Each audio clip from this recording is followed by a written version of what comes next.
ओम श्री परमात्मने नमः। ओम श्री परमात्मने नमः।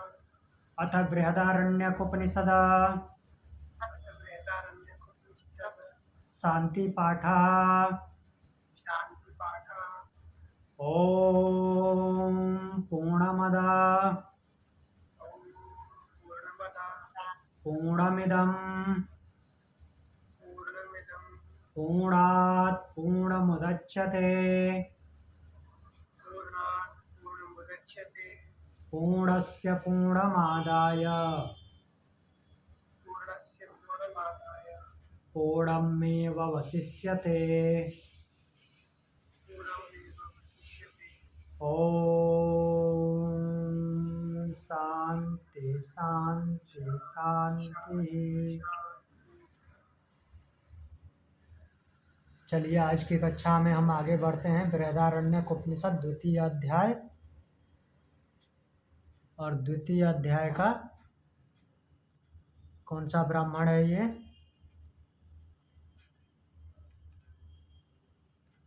चतुर्थ ब्राह्मण, मैत्रेयी ब्राह्मण। तो हमने कल देखा था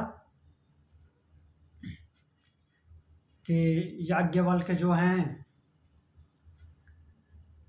उन्होंने एक विचार व्यक्त किया है मैत्रेयी से कि मैं अब इस स्थान से ऊपर जाना चाहता हूँ, अर्थात गृहस्थ से संन्यास में जाना चाहता हूँ। तो मैं चाहता हूँ कि कात्यायनी और तुम्हारे बीच में बंटवारा हो जाए संपत्ति का। तो मैत्रेयी बोलती है कि यह जो संपत्ति है यह क्या मुझे अमृतत्व प्रदान कर सकती है, या क्या यह पृथ्वी की सारी संपदा मिल जाए तो मैं अमर हो सकती हूँ। तो याज्ञवल्क्य बताते हैं कि कुछ भी मिल जाए, कितनी भी संपदा मिल जाए, तो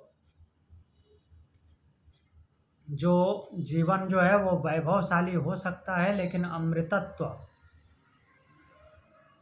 की कल्पना करना उचित नहीं है। अमृतत्व उससे नहीं प्राप्त हो सकता।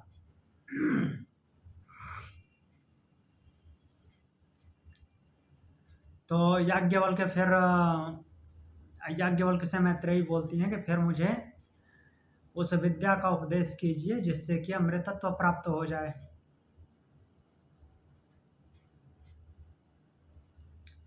तो याज्ञवल्क्य बताते हैं, जो 5वां मंत्र है, कल हमने देखा था, लंबा चौड़ा है, कि कोई किसी दूसरे के प्रयोजन के लिए प्रिय नहीं होता, अर्थात उसके उद्देश्य के लिए प्रिय नहीं होता, अपने उद्देश्य मीन्स कहने का तात्पर्य ये है कि सभी अपने नियत कर्म करते रहें तब प्रिय होते हैं, अन्यथा कोई दूसरे का प्रिय ऐसे ही नहीं होता है।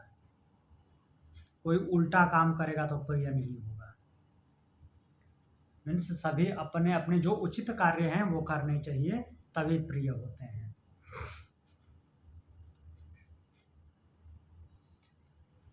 तो अब छठा मंत्र देखते हैं। छठे मंत्र में बोल रहे हैं, ब्रह्मतं परादाद्यो परादाद्य अन्यत्रात्मनो ब्रह्मवेद छत्रं तं परादाद्यो अन्यत्रात्मनः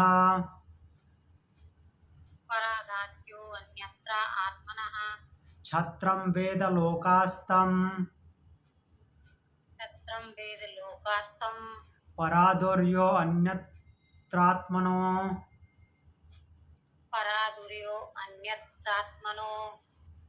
लोकान् वेद देवांस्तं परादुर्यो अन्यत्रात्मनो देवान् वेद भूतानि तं परादुर्यो अन्यत्रात्मनो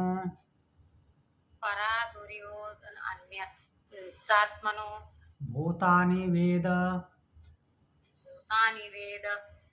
सर्वं तं परादाद् परादाद यो अन्यत्रात्मनः यो अन्यत्रात्मनः सर्वं वेददं वदेदं सर्वं सर्वं वेदेदं ब्रह्मोदं ब्रह्मोदं क्षत्रमिमे लोकाइमे क्षत्रमिमे लोकाइमे देवाइमानि भूतानिदं देवाइमानि भूतादितं सर्वं यदयमात्मा सर्वं यदयमात्मा। तो बोल रहे हैं कि ब्रह्मतम परादाद्यो अन्यत्रा आत्मनो ब्रह्मवेद क्षतं तम परादाद्यो अन्य न आत्मानः क्षत्रम वेद। तो यहाँ पे ब्रह्म का शब्द आया है ज्ञान के लिए, ठीक। ब्रह्म स्वयं ही पूर्ण ज्ञान स्वरूप है। जैसे तैत्तरीय उपनिषद में ब्रह्मानंद वल्ली में बोलते हैं सत्यम ज्ञान अनंतम ब्रह्म, वो ब्रह्म का नाम है। सच्चिदानंद जो है सत्यम ज्ञान अनंतम ब्रह्म, मीन्स वो ब्रह्म कैसा है? सत्य स्वरूप, ज्ञान स्वरूप और आनंद स्वरूप है। तो यहाँ पे ब्रह्म ज्ञान के लिए आया है। ज्ञान, यहाँ पे ज्ञान लेंगे इस शब्द का अर्थ। तो बोल रहे हैं कि जो पिछले मंत्र में क्या बोले हैं, सब कुछ को आत्म तत्व के रूप में देखते हुए उसी का अनुसरण करना है, तो हम आत्म तत्व को जानने में या अनुभव करने में समर्थ हो पाएंगे। तो यहाँ पे बता रहे हैं कि जो ज्ञान को, ब्रह्म को, अर्थात ज्ञान को, ब्रह्म यहाँ पे ज्ञान है, तो ज्ञान को आत्मा से भिन्न जानता है, आत्म तत्व से भिन्न जानता है। ब्रह्मं तम परदाद्यो अन्यत्रा आत्मनो ब्रह्मवेद। तो वह क्या हो जाता है कि वह ज्ञान उसको परास्त कर देता है। जो ज्ञान को आत्म तत्व से अर्थात परमात्मा से अलग समझता है कि परमात्मा अलग है, या आत्म तत्व मतलब परमात्मा ही है, तो ज्ञान आत्मा से अलग है, तो वह ज्ञान उसको पराजित कर देता है। अर्थात ऐसे ज्ञान से वह ब्रह्म के पास तक, मीन्स ब्रह्म की यात्रा नहीं कर सकता, वह पराजित हो जाएगा। तो वो ज्ञान ब्रह्म की तरफ ले जाने वाला नहीं है। जो ज्ञान को ब्रह्म से अर्थात आत्म तत्व से अलग समझता है, आत्मनो ब्रह्मवेद अन्यत्र, जो ज्ञान को ब्रह्म से अन्यत्र समझता है, उसको वह ज्ञान उसी को पराजित कर देता है। अर्थात ऐसे ज्ञान से वह आगे नहीं बढ़ सकता जिसको वो आत्म तत्व से अलग जानता है। फिर आगे बोलते हैं क्षत्रम तम परादाद्यो अन्यत्र आत्मना क्षत्रम वेद। जो छत्र इस ज्ञान को क्षत्रिय भाव के, में छत्र भाव के विरुद्ध जानता है, उससे अलग जानता है, तो उस ज्ञान का क्षत्रिय भाव भी उसे पराजित कर देता है। अर्थात कि जो रक्षण शक्ति है, शासन करने की शक्ति है, उसको अपनी रक्षा की जो शक्ति मिली हुई है, वही खुद उसे परास्त कर देती है। अर्थात वो अपनी रक्षा भी नहीं कर पाता, जो ठीक ज्ञान को नहीं जानता।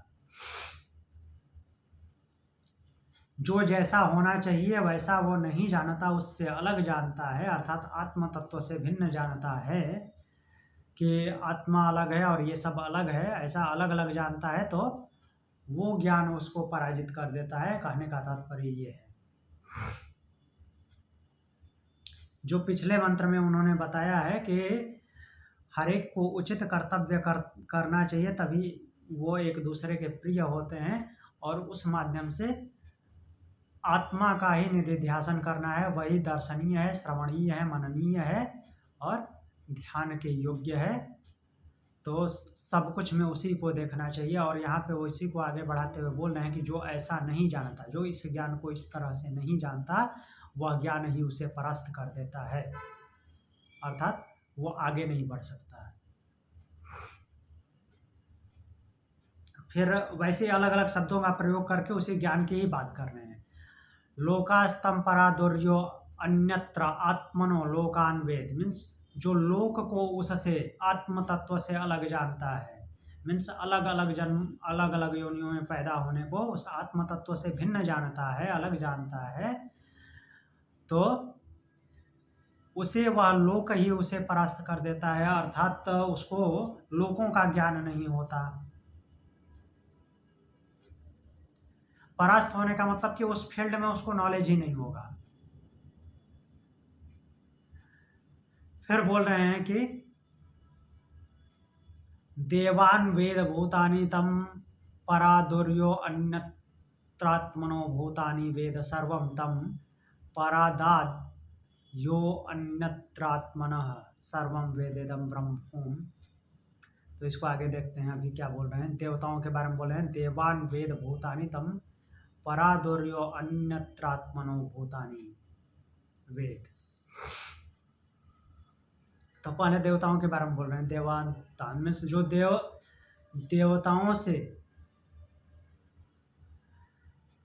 देवताओं को मीन्स जो देवगण है, देवगण मतलब कि हमारी ज्ञानेंद्रियां, कर्मेंद्रियां, पंच महाभूत, मन बुद्धि अहंकार, इनको उस आत्म तत्व से अलग देखता है, अर्थात ये अलग है, आत्मा अलग है, या वो परमात्मा इनसे अलग है, इनसे किसी भी तरह का मिलाप नहीं, अर्थात संचालन शक्ति का इनसे कोई लेना देना नहीं है। ऐसा करके जो जानता है तो वह देवगण ही उसे परास्त कर देते हैं, अर्थात ये इंद्रियां, मन बुद्धि अहंकार और पंचमहाभूत ही उसे परास्त कर देते हैं, ये सपोर्ट नहीं करते उसका। फिर बोल रहे हैं कि भूतानि तम परादुर्यो अन्यत्रात्मनो भूतानि, और जितने भी भूतगण हैं अर्थात प्राणी, ठीक, भूत मतलब पंचमहाभूतों से उत्पन्न होने वाले, इनको वो आत्मा से अलग देखता है, तो भूत गणों का उसको ज्ञान नहीं होता, वे ही उसे पराजित कर देते हैं। फिर बोल रहे हैं कि सर्वम तम परादाद यो अन्यत्रात् आत्मनम सर्वम वेदेदम ब्रह्मोच्छत्रमिमे लोका इमे देवा इमानि भूतानिदम सर्वम यदयमात्मा। तो मीन्स जितने भी भूत बोलने का मतलब कि जितने भी प्राणधारी हैं, जितने भी शरीरधारी हैं, वो उसको परास्त कर देते हैं, अर्थात उनका ज्ञान नहीं होता उसे। और फिर बोलते हैं कि यह जो ज्ञान है, यह जो क्षत्रियता का स्वभाव है, उसमें लोग अलग अलग लोगों का, अलग अलग योनियों का जो ज्ञान है, जो देवताओं के बारे में परिकल्पना है और भूतगणों की धारणा है, यह सब कुछ क्या है, आत्म तत्व से ही संबद्ध है। वो सब में आत्म तत्व ही विद्यमान है, आत्मा की वजह से ही सब कुछ चलायमान है।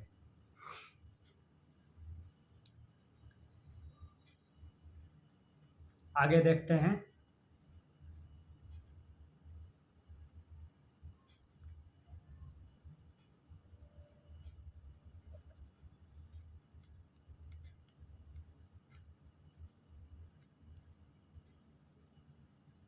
सातवां मंत्र।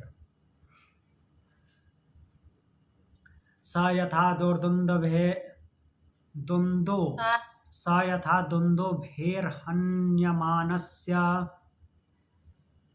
यदा दुन्दुभे हन्यमानस्य न बाह्य छब्दा न वायछन्दा छक्तुयाद मन्याद ग्रहणाय ग्रहणाय दुन्दुभेस्तु दुन्दुभेस्तु ग्रहणेन ग्रहणेन दुन्दुभ्याघातस्य दुन्दुभ्याघात वा शब्दो गृहीता। वा शब्दो गृहीत। तो इस मंत्र में दुन्दुभि की बात कर रहे हैं। दुन्दुभि की बात करने का मतलब कि दुन्दुभि को माध्यम बना करके एक्सप्लेन कर रहे हैं, उदाहरण एग्जाम्पल दे रहे हैं।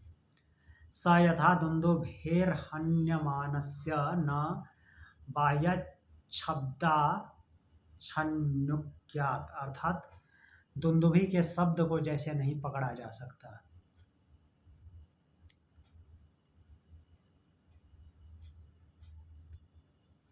एक मिनट। तो आत्म तत्व की मीन्स जो परमात्मा है उसको एक्सप्लेन करते हुए बताते हैं कि जिस प्रकार से दुन्दुभि के शब्दों को कोई नहीं पकड़ सकता। दुन्दुभि बज रही है, मीन्स बाजा बज रहा है जिसको दुन्दुभि बोलते हैं, उसके शब्दों को कोई नहीं पकड़ सकता। शब्दों को कोई पकड़ के रोक सकता है उससे जो साउंड निकल रही है, किंतु दुन्दुभि के आघात को पकड़ लेने से, अर्थात जो उसको पीटा जा रहा है, बजाया जा रहा है, उसी को अगर पकड़ लिया जाए जिससे पीटा जा रहा है, तो उसका शब्द भी पकड़ लिया जाता है। ऐसा ही है, क्योंकि वो बजना बंद हो जाएगा। तो उसको जिससे वो बजाया जा रहा है, पीटा जा रहा है, जिसकी वजह से साउंड निकल रही है, उसी को पकड़ लिया जाए तो शब्दों को पकड़ने जैसा हो गया, शब्द पकड़ लिया। ऐसे बाहर से तो शब्द नहीं पकड़ा जा सकता। फिर आगे और एक्सप्लेन करते हैं, अलग अलग माध्यम से बताते जाएंगे। अभी या यथा शंखस्य यथा शंखस्य ध्यायमानस्य न बाह्यच्छब्दाच्छक्युन्याद न ग्रहणाय शंखस्य तो ग्रहणेन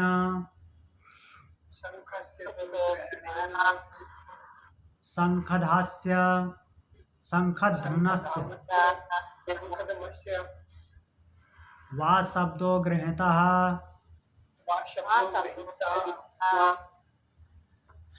तो यहाँ पे फिर अब शंख का एग्जाम्पल ले रहे हैं और बताते हैं कि जैसे शंख के बाह्य शब्दों को ग्रहण करने में कोई समर्थ नहीं होता, शंख के शब्दों को नहीं पकड़ा जा सकता, किंतु शंख को या शंख के बजाने वाले को अगर पकड़ लिया जाए तो उसके शब्द को भी पकड़ लिया जाता है। शंख को ही पकड़ लें या शंख जो बजा रहा है उसको रोक दें शंख बजाने से, तो उसको जो उससे जो साउंड प्रोड्यूस होती है वो रुक जाता है। आगे बोले स यथा वीणाये वाद्यमानाये न बाह्यच्छब्दान् छक्नुयात्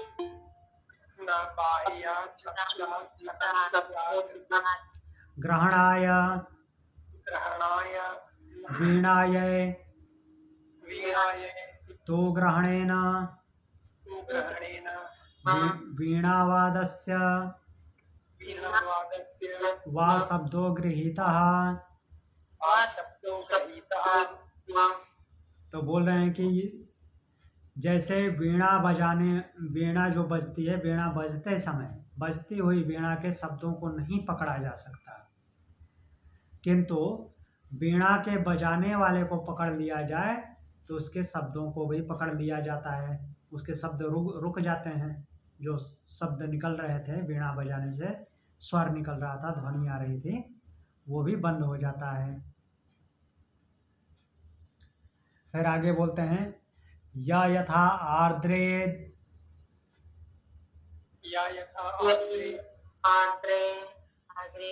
धाग्नेरभ्याहितात् पृथक् धूमा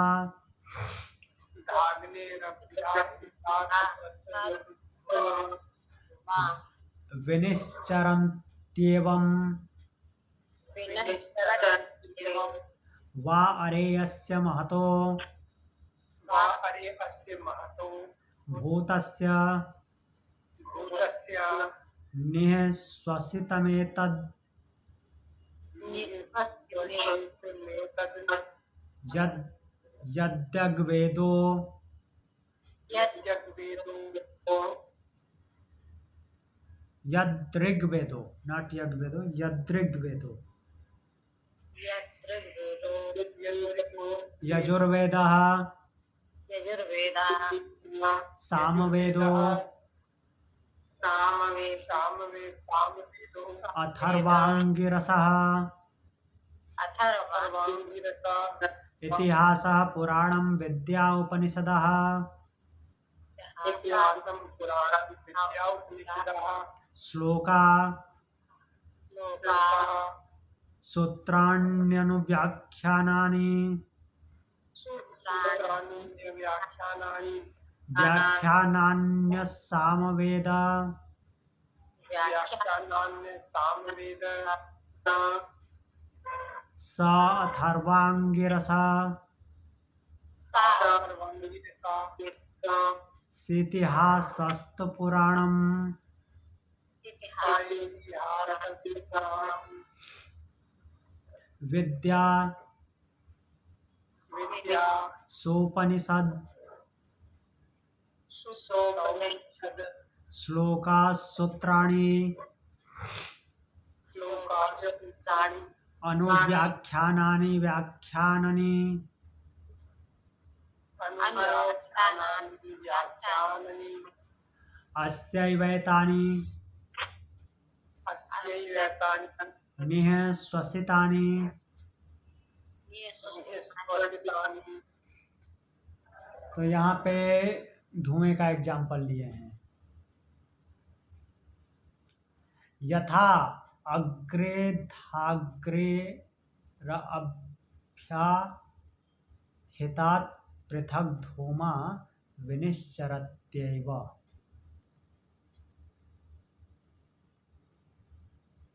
तो जैसे कि गीला ईंधन है, गीली लकड़ी, तो उसके जलने से धुआं का बादल निकलता है। गीली लकड़ी का इसलिए एग्जाम्पल लिए हैं कि धुएं को अच्छे से बता सकें। सूखी लकड़ी होगी तो कम धुआं निकलेगा, नहीं के बराबर निकलेगा, आग तेज जल जाएगी। तो गीले ईंधन से जो धुआं का बादल बनता है, बोलते हैं कि हे मैत्रेयी, उसी प्रकार से ये जो सब क्या है, जो हमारा ये विस्तार को प्राप्त हुआ है, हमें दिखता है, ये सब वो ब्रह्म के धुएं का बादल है।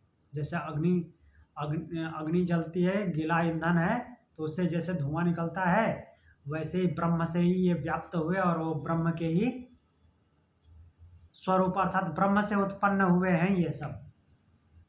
तो एक प्रकार से बोले कि विकारित रूप, जैसे धुआं विकारित रूप है ना, अग्नि का विकार है, वैसे ही ब्रह्म जब ये प्रकृति में मिल करके, मीन्स प्रकृति को जब वो क्या करता है कि चेतना प्रदान करता है, चेतनवत करता है, तो उस टाइम पे ये जैसे अग्नि से धुआं निकलता है, वैसे ही ये सब प्रकृति से उत्पन्न हुए हैं। कौन कौन? ऋग्वेद, यजुर्वेद, सामवेद, अथर्ववेद, इतिहास, पुराण, विद्या, उपनिषद, श्लोक, सूत्र, मंत्र, अर्थवाद, ये सब के सब वैसे ही हैं, ब्रह्म से वैसे ही उत्पन्न हुए हैं जैसे गीले ईंधन के जलने से धुएं का बादल निकलता है, वैसे ही ये सब ब्रह्म के प्रकृति के साथ मिलने से वैसे ही उत्पन्न हुए हैं। ऋग्वेद, यजुर्वेद, सामवेद, अथर्ववेद, इतिहास, पुराण, विद्या, उपनिषद, श्लोक, सूत्र, मंत्र, अर्थ, ये सब के सब वहीं से आते हैं। वो परमात्मा ये ऐसे हैं जैसे मान लीजिए कि ब्रह्म ने सांस छोड़ी हो, जैसे आग से धुआं निकलता है तो ये ब्रह्म की सांस है। ब्रह्म ने श्वास प्रश्वास किया है तो ये सब उत्पन्न हुए हैं। अर्थात कुल मिलाकर के उसने प्रकृति को चेतना प्रदान की, तो उसकी वजह से वही उसकी श्वास है। तो उस श्वास से ये सब उत्पन्न हुए, अर्थात प्रकृति की सारी चीज़ें। कहने का तात्पर्य ये है, ये सारी विद्याओं के बारे में बताने का तात्पर्य क्या है?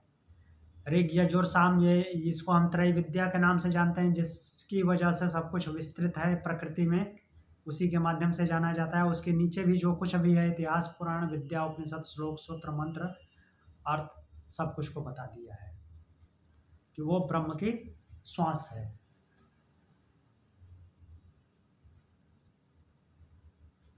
आगे बढ़ें, अगला मंत्र देखते हैं। स यथा सर्वासामपाम स यथा सर्वासामपां समुद्र एकायनमेवं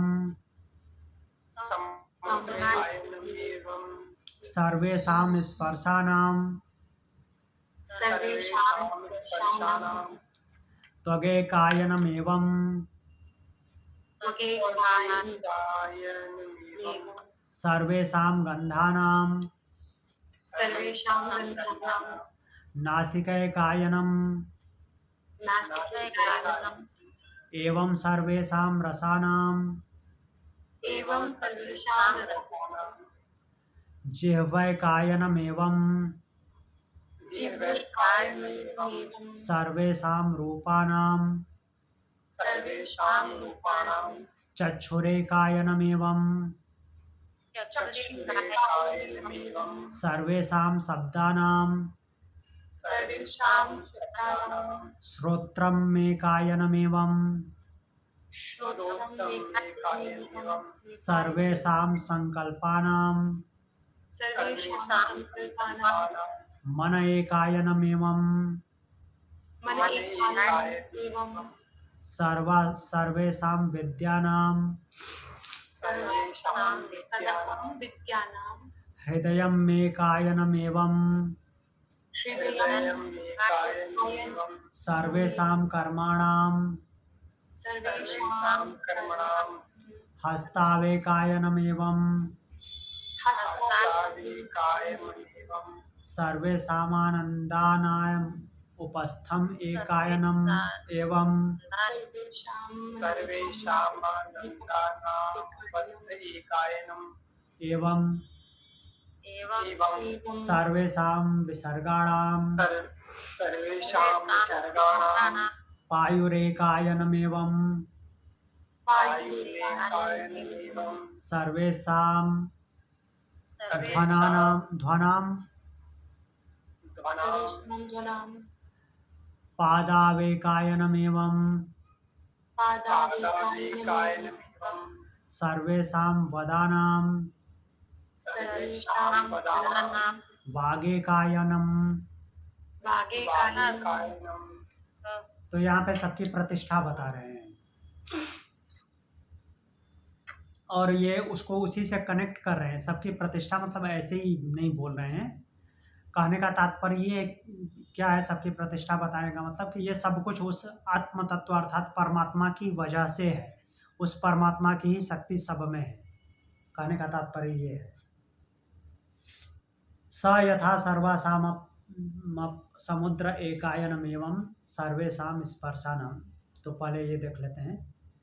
बोल रहे हैं कि समस्त जलों का जो सर्वासाम अपा समुद्र एकनम एवं अपा, अप मीन्स जल, सभी जलों का जो अयन है, अयन मतलब कि आश्रय, रहने की जगह, सारे जल जहाँ पे जाकर के एकत्र हो जाते हैं और वहाँ से बाहर कहीं नहीं निकलते, वहाँ पे प्रतिष्ठित हो जाते हैं। वहाँ पे उनकी कोई उछल कूद ज़्यादा नहीं होती, कहीं बाहर उससे नहीं निकल सकते। तो उनका आश्रय वो कौन सी जगह है? समुद्र। जितने भी इधर उधर से जल होते हैं जाकर के उधर विलीन हो जाते हैं और वहाँ से अब कहीं इधर उधर उनका जाना, उससे बाहर का कोई क्षेत्र नहीं है, वो उनकी प्रतिष्ठा है। तो उसी प्रकार से तो क्या बोल रहे हैं कि जैसे समुद्र शब्द जो आ रहा है यहाँ पे, तो समुद्र का मतलब ये नहीं समझना है कि हमारे पृथ्वी पर जो समुद्र है केवल उसी की सोच रखनी है, नहीं। समुद्र बोलने का मतलब कि जितना भी विस्तारित जल क्षेत्र हो, भले इस ब्रह्मांड में कहीं दूसरी जगह पे इससे भी विस्तारित जल क्षेत्र हो जो हमारे पृथ्वी पे है, तो उसको भी समुद्र नाम से ही संबोधित किया जाएगा। अर्थात समुद्र जो है केवल हमारी पृथ्वी पे जो जलाशय है सबसे बड़ा वाला, उसी के केवल नाम नहीं है। समुद्र बोलने का तात्पर्य होता है कि सबसे बृहत्तर जलाशय, ठीक है। इसलिए बड़े बड़े झील का भी नाम समुद्र होता है। जैसे कैस्पियन सी है, कैस्पियन सी तो लेक है ना, वो ओपन सी तो है नहीं, बट वो ऐसा ही है कि उसमें नदियां भी आके गिरती हैं, फिर भी उसका पानी बाहर नहीं निकलता, उसमें बाढ़ नहीं आती, वो दूसरे देशों के ऊपर नहीं चढ़ता उसका पानी, इतना बड़ा है कि वो भी स्थिर रहता है। जबकि ओपन ओशियंस हैं, उनसे उसका कोई लिंक नहीं है।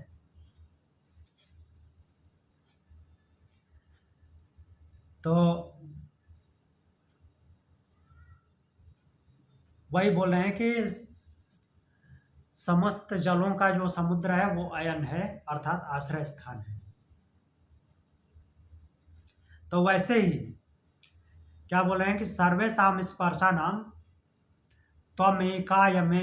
त्वमेकायनम एवं सर्वासां गंधानां नासिकैकायनम।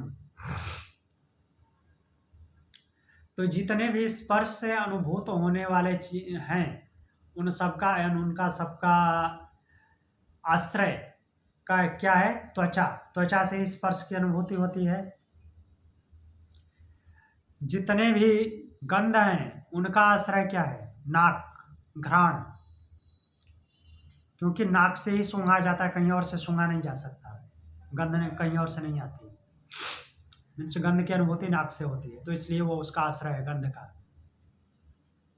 समस्त रसों का जो आश्रय है वो जिह्वा है, जीभ उनका आश्रय है।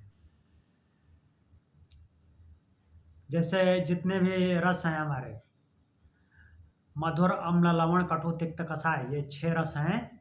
इन 6 रसों का आश्रय कौन है? जिह्वा। जीभ में ही 6 की अनुभूति होती है, 6 रसों की। वैसे ही समस्त रूपों का आश्रय स्थान कौन है? चक्षु, आंख। सभी शब्दों का आश्रय स्रोत कान है। सभी प्रकार के संकल्प, जितने भी संकल्प हम संकल्पित करते हैं, उनका आश्रय कौन है? मन। मन से संकल्प करते हैं। ऐसे ही सभी विद्याओं का आश्रय स्थान क्या है? हृदय। हृदय मतलब ये हृदय नहीं जो हम ये आध्यात्मिक हृदय पढ़ते हैं, अर्थात जो मस्तिष्क में है, अर्थात मन का जो हायर लेवल है, तो विद्याओं का अयन है, प्रतिष्ठा है। तो इस तरह से बोल रहे हैं कि समस्त कर्मों का जो प्रतिष्ठा है, समस्त कर्मों की प्रतिष्ठा हाथ है।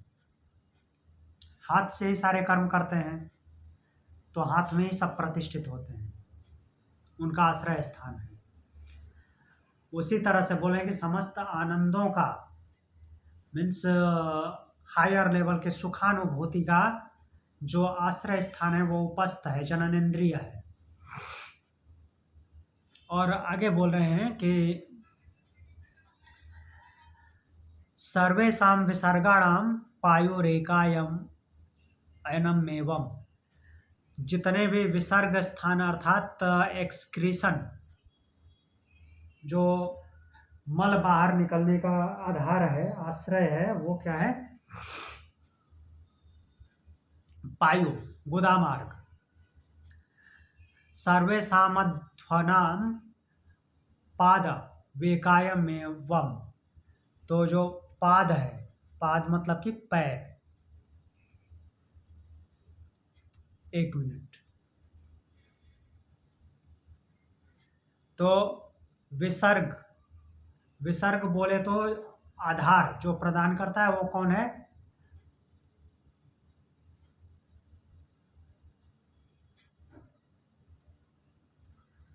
प्रकृति। नहीं नहीं,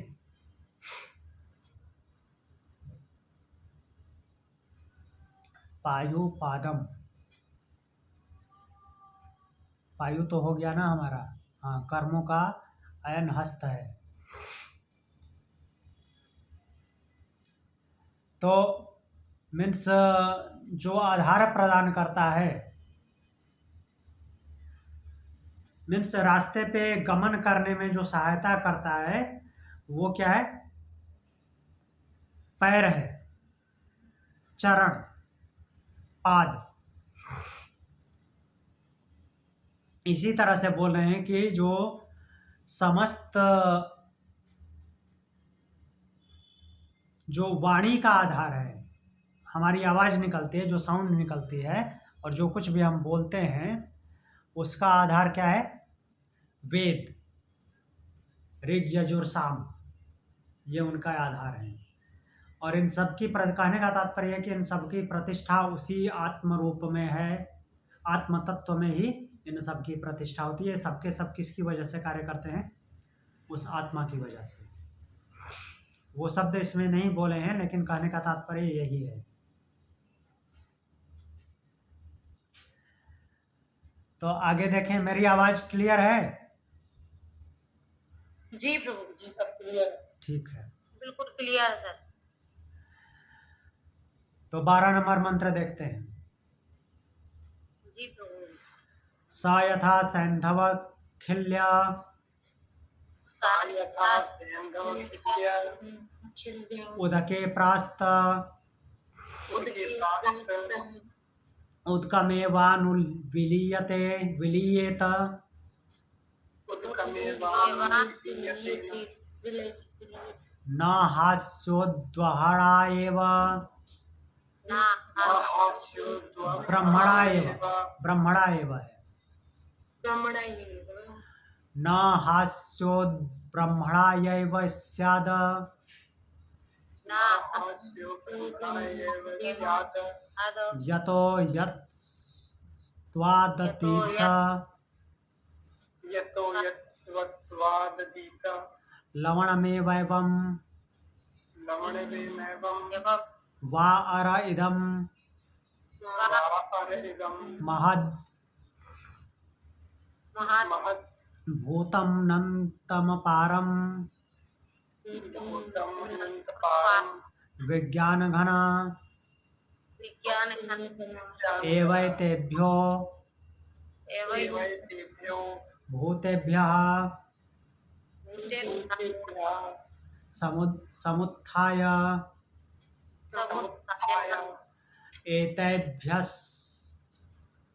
एतेभ्यः भूतेभ्यः भूतेभ्यः समुत्थाय समुत्थाय तान्येवानुविनश्यति तान्येवानुविनश्यति न प्रेत्य न प्रेत्य संज्ञास्तीत्यरे संज्ञा अस्तीत्यरे ब्रवीमीति ब्रवीमीति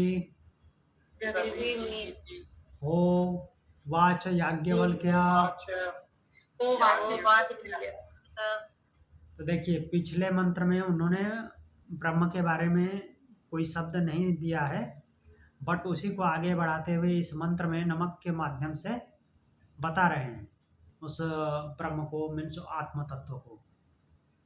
स यथा सैंधव खिल्य उदके प्रास्त उदकमेवानुविलीयेत न ह्यस्योद्ब्रह्मणा एव न ह्यस्योद्ब्रह्मणा एव स्याद। तो सैंधव, सैंधव मतलब नमक। सैंधव के दो अर्थ होते हैं, नमक और घोड़ा, बट यहाँ पे नमक लेना है क्योंकि यहाँ पे जल आया है। तो जैसे जल में डाले हुए नमक का टुकड़ा क्या होता है? जल में मिल जाता है। सैंधव खिल्य उदके प्रास्त उदकमेवानुविलीयते विलीयेत। तो नमक का जो टुकड़ा है वो नमक मीन्स जल में ही मिल जाता है और उसे जल से अलग नहीं किया जा सकता। नमक एक बार जल में डाल दिया, वो घुल गया, तो उस नमक को अलग कर सकते हैं क्या? नहीं कर सकते। उसमें ढूंढ के निकाल नहीं सकते कहाँ गया नमक। सर करते तो है अलग वैसे, कहाँ करते हैं? निकालने के लिए सी वाटर में से तो निकालते हैं। वो ऐसे तो अलग अलग की है। बात है, वो सुखाने वाली बात अलग है। यहाँ पे मीन्स ढूंढ के निकालने की बात हो रही है। पानी में से ढूंढ के निकाल सकते हैं नमक को कि जो मैंने टुकड़ा डाला था वो कहाँ गया? वो मिल जाता है, घुल जाता है, नहीं निकाला जा सकता। तो अब वो जल को निकालेंगे, नमक को निकालने के चक्कर में और जल को निकालेंगे तो जल पहले जो कि प्योर था, रंगहीन गंधहीन स्वादहीन था, वो क्या हो जाएगा? नमकीन हो जाएगा। नमक की वजह से नमक जैसा हो गया। तो बोले हे मैत्रेयी, उसी प्रकार से वह जो ब्रह्म है, तो ब्रह्म कैसा है? अर इदं महद भूतम अनंतम अपारम विज्ञान घन एवैतेभ्यो भूतेभ्यः समुत्थाय एतेभ्यः भूतेभ्यः समुत्थाय तान्येवानु विनश्यति। तो जैसे नमक जो है जल में घुल जाता है और नमक को अलग नहीं किया जा सकता, लेकिन जल निकाला जाता है तो जल को अगर चखा जाए तो वो नमकीन जान पड़ता है, नमक जैसा जान पड़ता है।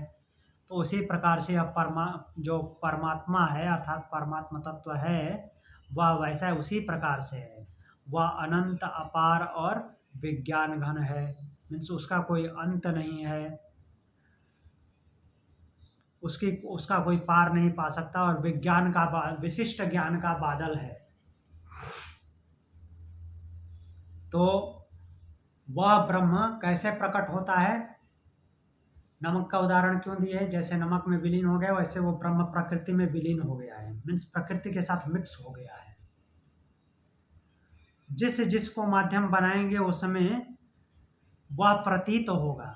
जैसे जल को उठा रहे हैं तो अब जल में नमक प्रतीत हो रहा है, वैसे इस प्रकृति में कुछ भी क्रियाकलाप करेंगे, किसी को भी माध्यम बनाएंगे तो उसमें ब्रह्म प्रतीत होगा।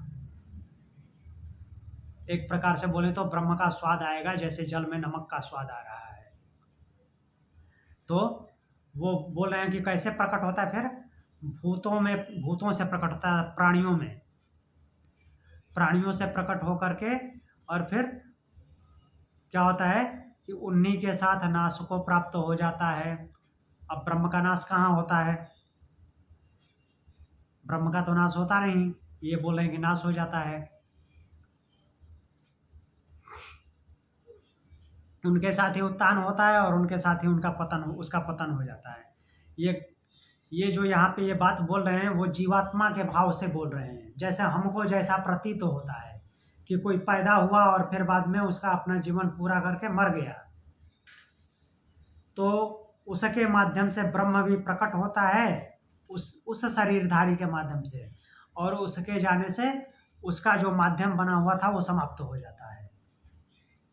अब कहीं और माध्यम बनेगा, वो तो सर्वव्यापी है, इसीलिए पहले ही बोल दिए अनंत अपार और विज्ञान घन वो है। लेकिन वो भाव ऐसा है कि जो हमारे समझ में आता है कि इसमें जो ब्रह्म था वो इसके साथ आया हुआ था, वो अब इसके जाने के साथ यहाँ से इसके शरीर से समाप्त हो गया। कहने का तात्पर्य ये है। तो वह देह इंद्रिय इन सभी के भावों से मुक्त होकर के उसकी कोई विशेष संज्ञा नहीं रहती। न प्रत्य संज्ञा अस्तित्वरे ब्रह्मीति, अर्थात उसमें अब वो व्यक्त करने के लिए बचता नहीं है। जो मीन्स शरीर मृत हो गया, अब उसमें वो ब्रह्म भी व्यक्त नहीं होता। जो शरीर फंक्शनल है, क्रियान्वित है, जो मीन्स पिंड क्रियान्वित है, उसी में वह व्यक्त होता है। जो मृत हो गया अब उसमें व्यक्त नहीं होगा। और फिर पंच महाभूत उसके मन बुद्धि अहंकार जो भी और कुछ भी एलिमेंट हैं, कर्मेंद्रियां, ज्ञानेंद्रियां, वो सब कुछ अब प्रकृति में विलीन हो जाएंगे। अब उसके माध्यम से वो विलीन होगा अलग जगहों पे, लेकिन अब उस शरीर में व्यक्त नहीं होगा। तो इसीलिए उसको बोल रहे हैं कि इसके साथ ही उत्पन्न होता है और उसके साथ ही उसका अंत हो जाता है।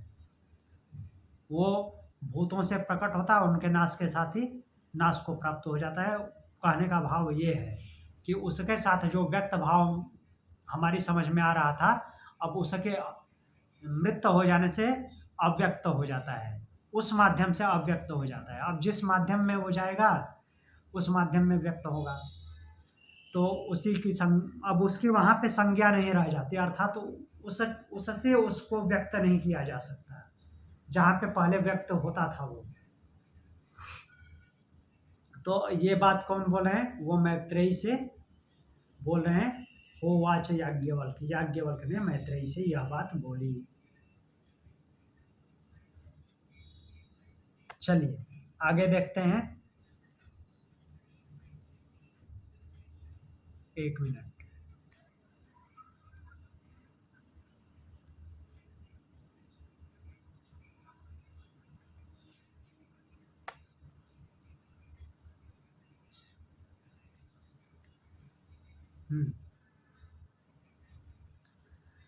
बोल रहे हैं साहोवाच मैत्रेयत्रेव साहोवाच मैत्रेयेव मां मां भगवान मुमुहद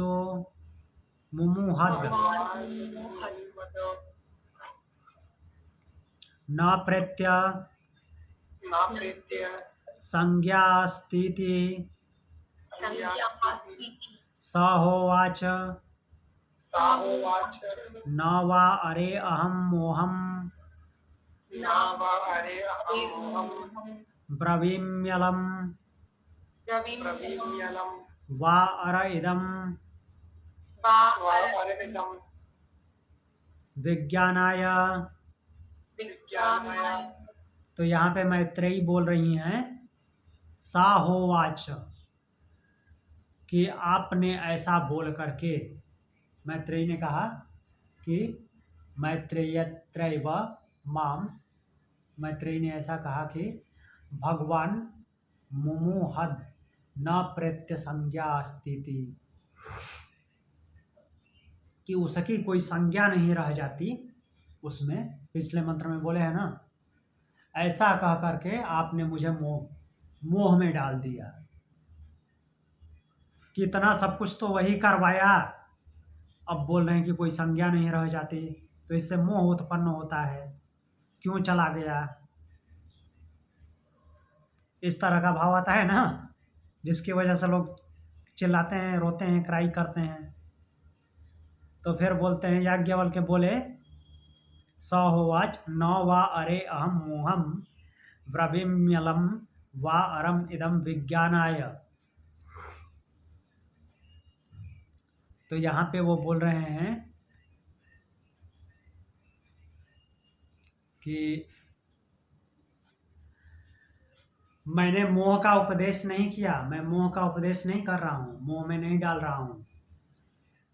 जो मैत्रेयी बोल रही कि आपने मोह में डाल दिया, ये मोह का उपदेश नहीं है, यह तो उस परमात्मा का विज्ञान है। वो मीन्स उसका विशिष्ट ज्ञान कराने के लिए ये बातें पर्याप्त है, ऐसा बोल रहे हैं। इस ये जो मैंने व्याख्यान दिया, मैं उपदेश दिया, ये उस आत्म तत्व का, उस परमात्मा का विशिष्ट ज्ञान कराने के लिए बोला है, मोह के लिए नहीं बोला। इससे मोह नहीं होना चाहिए। वास्तव में क्या होता है वही मैंने बताया। अगला मंत्र बोल रहे हैं, यत्र ही द्वैतम ये वाला मुझे समझ में नहीं आया, मतलब मोह किस चीज से? मोह किस चीज से, कि कहने का तात्पर्य यह, मैत्रेयी कहना ये चाह रही हैं कि ये जो अभी तक चल रहा था, जैसे हमारी दुनियादारी चलती रहती है और अचानक से बंद हो गया, सब कुछ समाप्त हो गया। किसी के जाने के बाद वो उसका सब कुछ अव्यक्त हो जाता है ना। हम उसको सोच सोच के याद करते रहते हैं, लेकिन आगे तो अब कुछ नहीं होता, तो उसकी जो सोच बनती है उससे मोह होता है।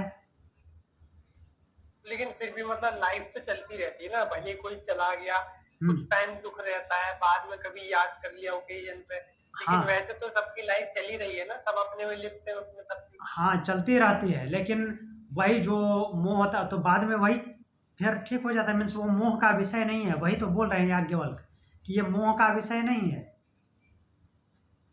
ये उस ब्रह्म का विज्ञान है। अर्थात ये विशिष्ट यह जानना चाहिए कि वो जितने समय के लिए आया था उसके उसके माध्यम से वो ब्रह्म व्यक्त था, और वो जब प्राण निकला तो वो अव्यक्त हो गया, और उसको इतना मीन्स ऐसे ही होना था, इस भाव से मानना चाहिए। तो ये उसका विशिष्ट ज्ञान है, न कि मोह का विषय। क्लियर?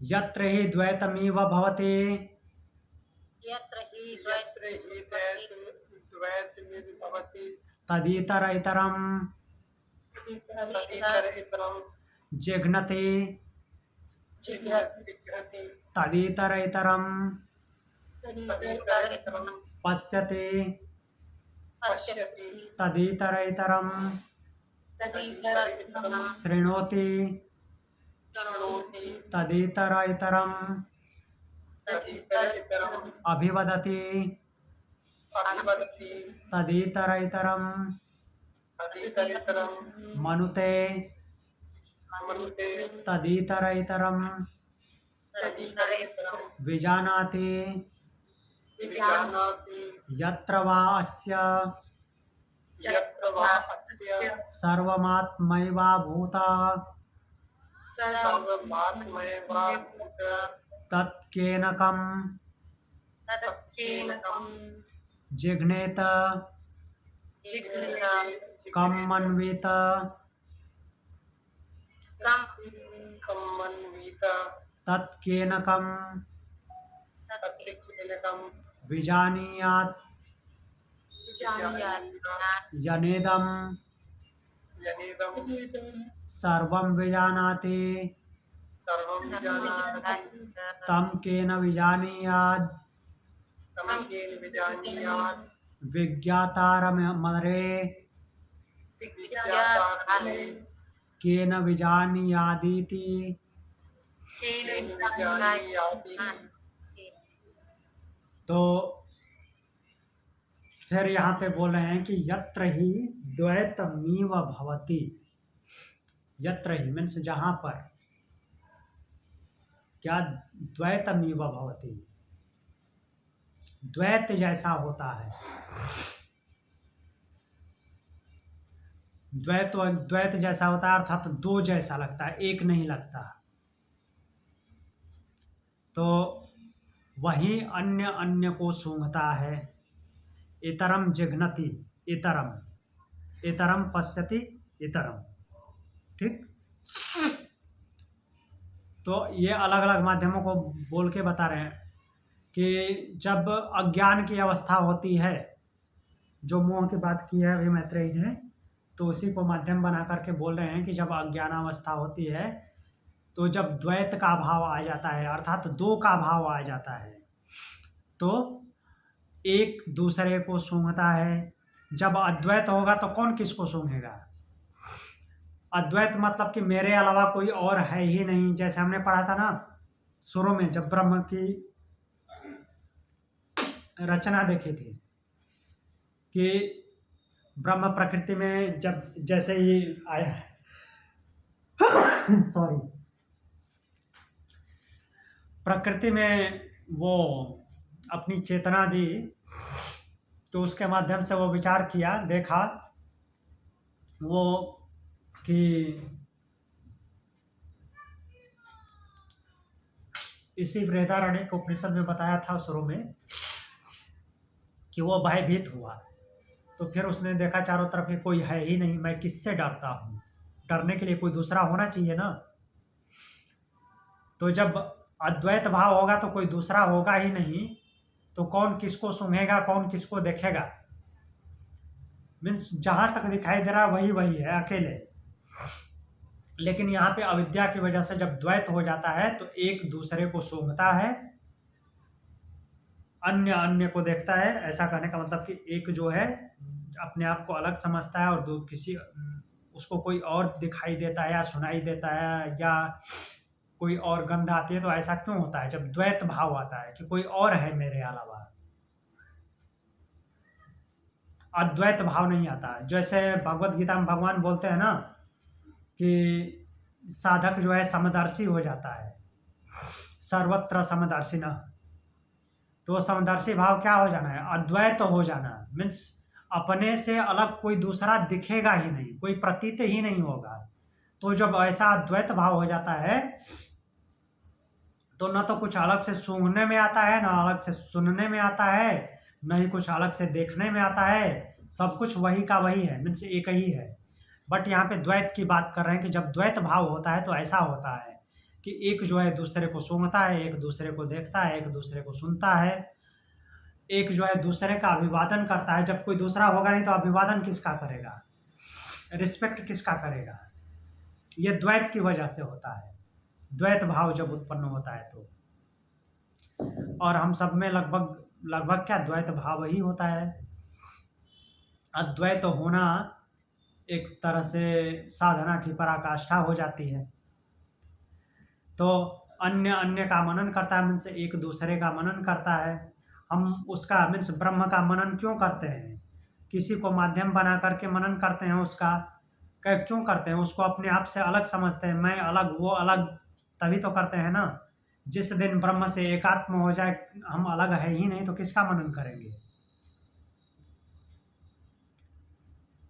वो ब्रह्म मीन्स ब्रह्म, ये साधक खुद ही ब्रह्म बन जाएगा। तो ब्रह्म का कहाँ से मनन करेगा? वो खुद ही है। तो फिर अन्य अन्य को जानता है, मीन्स कोई दूसरा होगा तभी दूसरा जानेगा। फिर बोल रहे हैं कि यत्र वा अस्य सर्वात्मात्मैव भूत तत्केन कम जिघ्नेत तत्केन कम पश्येत तत्केन कम शृणुयात् तत्केन कमभि वदेत तत्केन कम मनवेत तत्केन कम विजानीयात्। मीन्स जब तक द्वैत भाव है तब ये करता है, एक दूसरे को सूंघता है, एक दूसरे को देखता है, एक दूसरे को सुनता है, एक दूसरे का विवादन करता है, एक दूसरे का मनन करता है, एक दूसरे को जानता है। जहाँ पर यह आत्म तत्व एक हो गया, जिस साधक को ये समझ आ गया कि सब कुछ आत्म तत्व ही है, सब कुछ वो परब्रह्म ही है, कुछ भी अलग अलग नहीं है, दूसरे का भाव ही नहीं रहा, तो वह किसके द्वारा किसे सूंघेगा, किसके द्वारा किसे देखेगा, किसके द्वारा किसे अभिवादन करेगा और किसके द्वारा किसका मनन करेगा, किसके द्वारा किसे जानेगा। जिसके द्वारा इन सबको जानता है तो उसे किसके द्वारा जाने, अर्थात जिसके द्वारा, मीन्स ये कहने का तात्पर्य है कि आंख किसकी वजह से देखती है? ब्रह्म की वजह से। कान किसकी वजह से सुनता है? ब्रह्म की वजह से। नाक किसकी वजह से सूंघता है? ब्रह्म की वजह से। जिह्वा किसकी वजह से शक्ति है? ब्रह्म की वजह से। तो ये सब कुछ ब्रह्म ही हो गया। तो ब्रह्म अब किसको सूंघेगा, किसको जानेगा, किसको देखेगा? मीन्स कहने का भाव ये है कि जब एकात्म हो गया, एक ही हो गया, तो कुछ सुनने सूंघने जानने के लिए दूसरा होना चाहिए ना। तो जब वह आत्म तत्व ही मीन्स सब कुछ आत्म ही आत्म हो गया, अर्थात ब्रह्म ही हो गया, तो जिसके द्वारा वो सबको मीन्स अलग जान करके जानता था वो एक ही हो गया, तो किसके द्वारा जाने? तो बोल रहे हैं कि हे मैत्रेयी, उस जानने वाले को किसके द्वारा जाने। यहीं पे यह ब्राह्मण पूर्ण होता है। आगे का ब्राह्मण हम कल देखेंगे, पंचम ब्राह्मण। ठीक है, तो इस चतुर्थ ब्राह्मण के अंत में प्रश्न कर, एक प्रकार से प्रश्न करके, वो प्रश्न नहीं कर रहे हैं, प्रश्न के माध्यम से मैत्रेयी को उत्तर दे रहे हैं कि जब अद्वैत हो जाता है तो सब कुछ एक ही हो जाता है, वो कोई दूसरे का भाव रह ही नहीं जाता, सब कुछ आत्म तत्व ही है, इसलिए मोह नहीं करना है।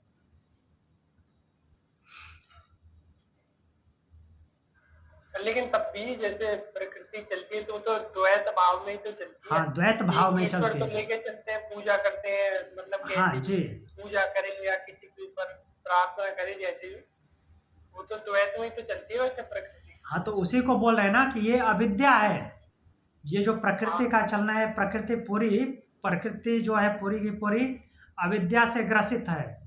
जब वो अविद्या के बादल छटते जाते हैं, विद्या की वृद्धि होती जाती है, और जब विद्या की पराकाष्ठा हो जाती है, तो विद्या की पराकाष्ठा मतलब कि ब्रह्म भाव, अज्ञान पूरी तरह से समाप्त हो जाना, मीन्स हाँ, वही अविद्या से होके हाँ, विद्या का प्रकृति से कनेक्शन खत्म हो जाना, प्रकृति से कनेक्शन समाप्त हो गया तो उस पर ब्रह्म में विलीन हो गया। और जब पर ब्रह्म में विलीन हो गए, जब कोई दूसरा दिख ही नहीं रहा है, दूसरा है ही नहीं, तो किससे किसको सूंघना, किससे किसको देखना, किससे किसको